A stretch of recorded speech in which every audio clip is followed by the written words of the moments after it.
Welcome back to Top Talk TV, where everything comes off the top. Trevor's messing with me before we started. Today we're going to be reacting to something I think everyone should kind of check out in the times we live in right now. It's called Don't Be a Sucker. It's a clip from a 1947 anti-racist short film. So you ready, sis? Yeah, All okay. right.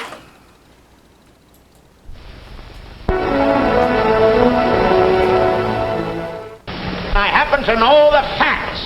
Now, friends, I'm just an average American. But I'm an American, and some of the things I see in this country of ours make my blood boil. I see people with foreign money. I see Negroes holding jobs that belong to me and you. Now I ask you, if we allow this thing to go on, what's going to become of us real Americans? I've heard this kind of talk before, but I never expected to hear it in America. This fellow seems to know what he's talking about. What are we real Americans going to do about it? You'll find it right here in this little pamphlet. The truth about Negroes and foreigners. The truth about the Catholic Church. Do you believe in that kind of talk? I don't know, makes pretty good sense to me. And I tell you, friends, we'll never be able to call this country our own until it's a country without. Without what? Yeah, without what? Without Negroes. Without alien foreigners. Without Catholics. Without Freemasons. You know these things. What's wrong with the Masons? I'm a Mason. Hey, that fellow's talking about me. And that makes a difference, doesn't it? These are your enemies. These are the people who are trying to take over our country. Now you know them. You know what they stand for. And it's up to you and me to fight them. Fight them and destroy them before they destroy us. Thank you.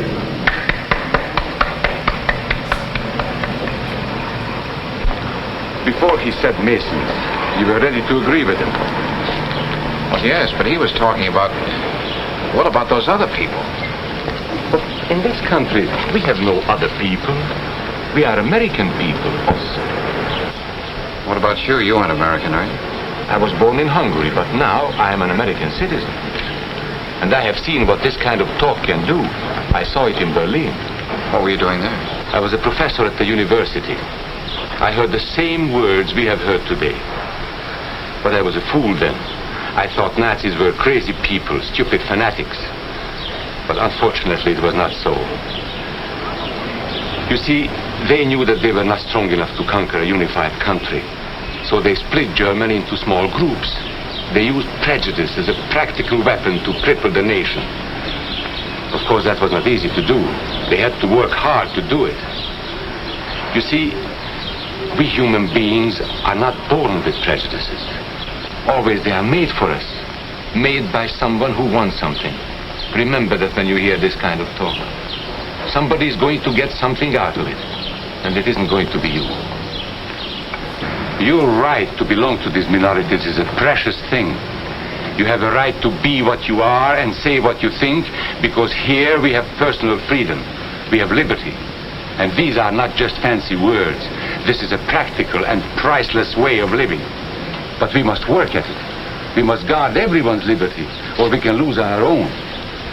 If we allow any minority to lose its freedom by persecution or by prejudice, we are threatening our own freedom. And this is not simply an ideal. This is good, hard common sense. You see, here in America is not a question whether we tolerate minorities. America is minorities. And that means you and me.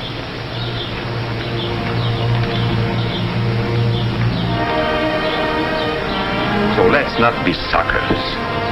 We must not allow the freedom or dignity of any man to be threatened by any act or word.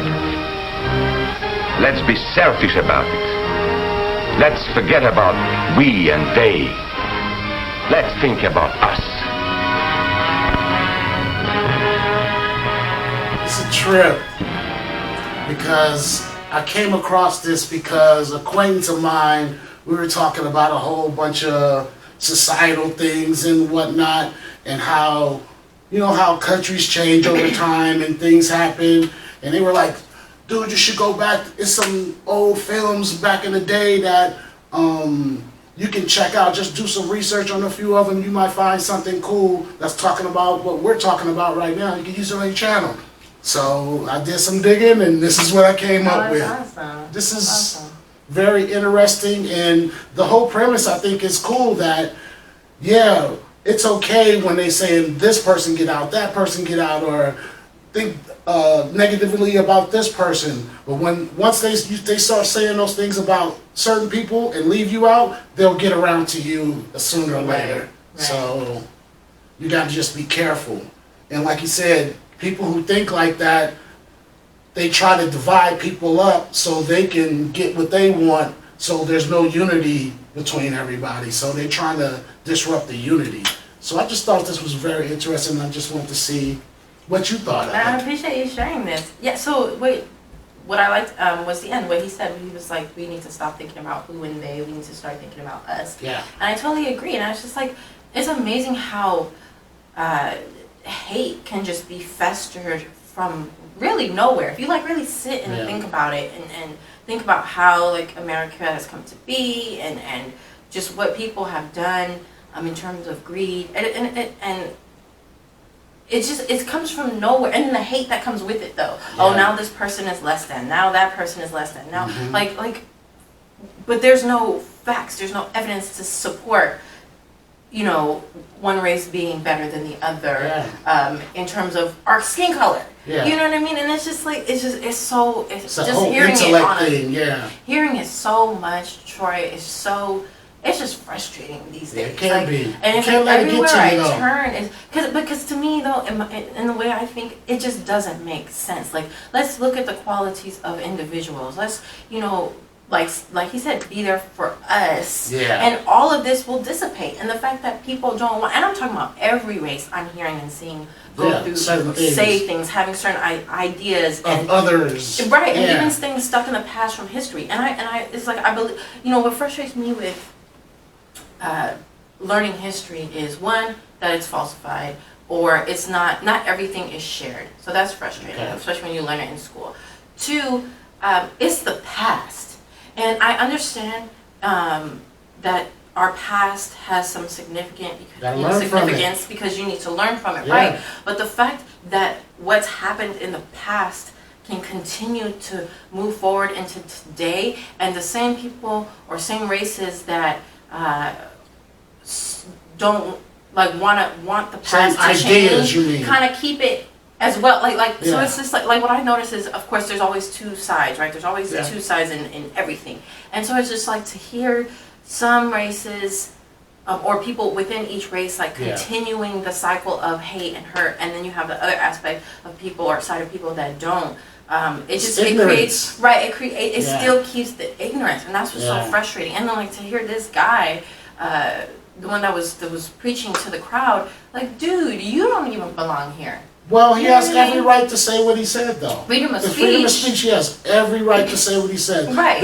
My thing is, sometimes it's hard for people to do the right thing sometimes. Even though they know it's the right thing to do, sometimes it's hard. It's easier to do stuff like bad things or do negative things. Those things are so easy to do, but learning to stay a disciplined person, knowing that if you do X, Y, and Z, you wouldn't want that to happen to you. Right. So why would you do that? Right. So you gotta have that kind of balance. But when some people don't have it, there's nothing you can say about it. Is the one thing I cruelly say about it is, I hope they don't breed and bring more people into this world like this. That's what I think. Right. I'm like, I hope this ends with you. Right. And you're not poisoning other minds that you're growing up, because these younger people know it's not gonna sustain us, and they see some of the mistakes generations past did, and hopefully those older people talk to those younger people so they can be like, yeah, thanks for telling me all that what you guys did. I'll try not to make the mistakes that you made. That's why I say looking back at history is sometimes good, a lot times good, because you don't want to repeat those mistakes over again. So you got to talk to and I advise people out there, if there's older people that you know, chat with them. They can tell you a lot about how the world was before cell phones and beepers and all this other. They can tell you a lot about what life was back then. And then you can take a little bit of what they said and their experience and bring it over into your little modern times now. So I think it's cool. And I just like the message, like you said, of the whole unity thing. Right. Once you figure out, it's so simple to just work together. That's all you got to do. And I'm not trying to take off your plate. You're not trying to take off my plate. You know, not socialism or nothing. Everybody do their own thing, and whoever's good at whatever will get what they feel they need to get. Right. Right. It's a great video. Right. I agree. And I think I agree with that too, Troy. We all just come together. Like we it's can not create hard. more. We can have more of an abundance of happiness. You know, in every aspect of life. We just gotta get out of as humans. Like we're the smartest. We're like the smartest, dumbest animals on this planet. Like, it's like a phrase I used to hear sometimes: "Do right, left." Sometimes left just gotta do the right thing. Right. Do right, left. You know, you just gotta do it sometimes. And sometimes it's hard for people to go against their national instincts to not do right, but people around them they just got to keep seeing people do right, and eventually it was like, let me try that. What I'm doing right now is actually not working, making me a miserable person, so I'm trying to make everybody around me miserable. Right. So, right. No. And I agree with what you said earlier in terms of the gentleman who was speaking to the crowd. You're right. It is freedom of speech. It's right to say that. And he can even, it's his right to feel that way. What's not his right is to try to put that on people. Now, maybe if they gullible enough to do it, yes and no. Because I feel like, feel how you feel, but just don't. Why put that onto someone else, your feelings? Because I know you want people to follow. No one can really.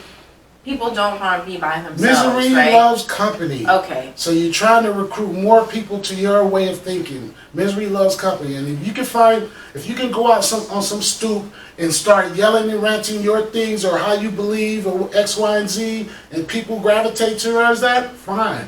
I just watched over the past week, the whole Who Killed Malcolm X thing, and that's what Malcolm X used to do. Get up on the soapbox, say all what he had to say. All these people usually go to church. He got them to come to mosque.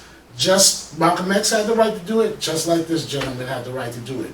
Whoever you bring in, that's on them. They came in. So maybe like the freedom of speech law needs to be changed? No. Modified? No. In a way?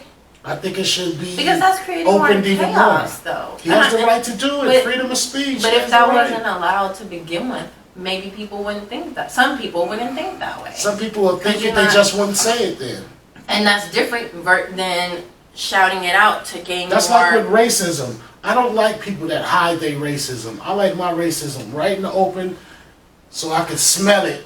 And so I'm like, thanks for telling me who you are. Now I can deal with you the way I do. But if you coming up to me, kiki and all in my face, actually thinking something different about me, I don't like that. I'd rather you just come up and just say it.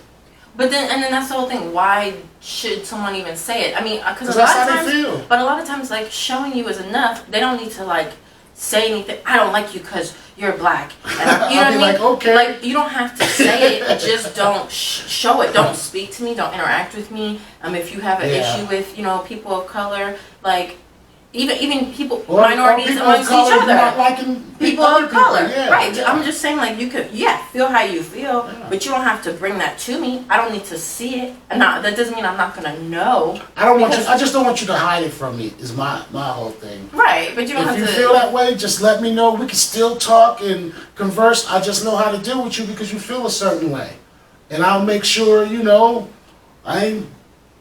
I'm not going to be putting myself in a position where we have to clash. Now, if you coming in my face aggressively, that's something different. But you just telling me how your thoughts or how you feel about stuff, I don't have a problem with it.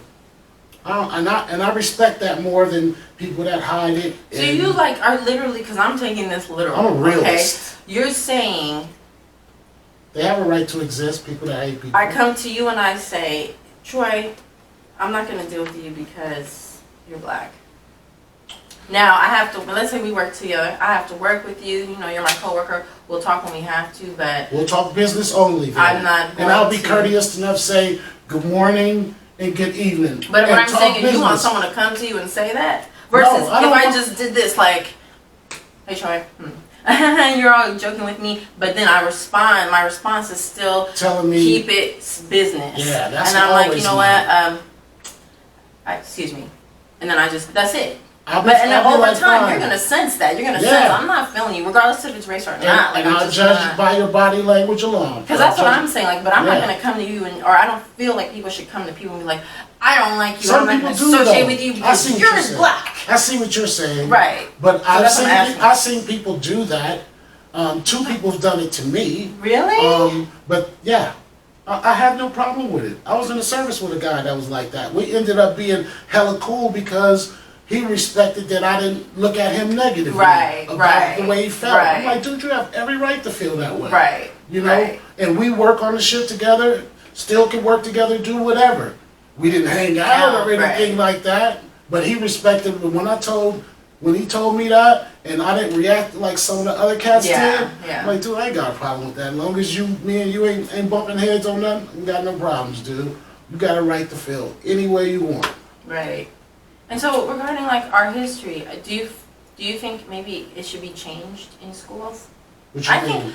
First of all, I think our whole school curriculum needs to be changed. Everybody has a computer at home. But I'm saying, like, do you think like history the way it's being taught, because it's still like during the times I was growing up, I don't know if it's changed, if it changed when you were growing up, but it's still the same. They basically teach kids now to pass the tests, no critical thinking, not teaching them about how to write a check, how to open up a bank account. They don't teach really kids that kind of stuff. So you have to do that at home. The schooling don't stop once the school bell rings. Once those kids come home, do their homework or other, there's a lot more teaching the parents need to be giving their kids. Absolutely. So, but in terms of like I said, the history, kid has a computer. In terms of our Open up that history, computer together with your child and say, this is what I want you to check out. You're probably not getting this in school right now. So I need you to check this out. So when certain subjects come up, you got a little background history on your own time that you studied on. So I think that's the parents' responsibility. Teachers are from 8 to 3:30. That's the teacher job. All the other time is the parents' job. Right. If you don't expose your children to X, Y, and Z, that's on you. That's on you. So you think like the school setup is fine? It's working so far. It's making people, to me, like mindless drones to set them up to do what society want them to do and not teach them like entrepreneurship or at an early age and stuff like that. So that stuff got to come from outside the school. When I was younger, they had stuff like junior achievement programs that you can go to that Reagan cut off. But they had all these programs that you can do, outside curricular programs. A lot of my brothers and sisters didn't participate in that, but I was one of those kids that did. I was one of those curious kids that want to go see how rockets are made, or I want to build something and then sell it. There wasn't no online. You had to we made cutting boards and all kinds of spice racks and stuff like that. I wanted to learn how to make those kind of stuff and how to produce it, manufacture it, and sell it out in the market. Right. So they taught us that kind of stuff when I was younger.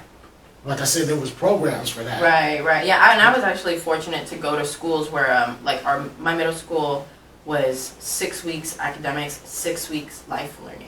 So, and then you were able to pick from the teachers whatever they were teaching about life. You were able to pick that class and learn it for those 6 weeks. It was awesome. Yeah. And then, going to art school after, that's a different vibe too. You learn a different aspect, and you get to meet a lot of different people. That was really cool about going to an art school.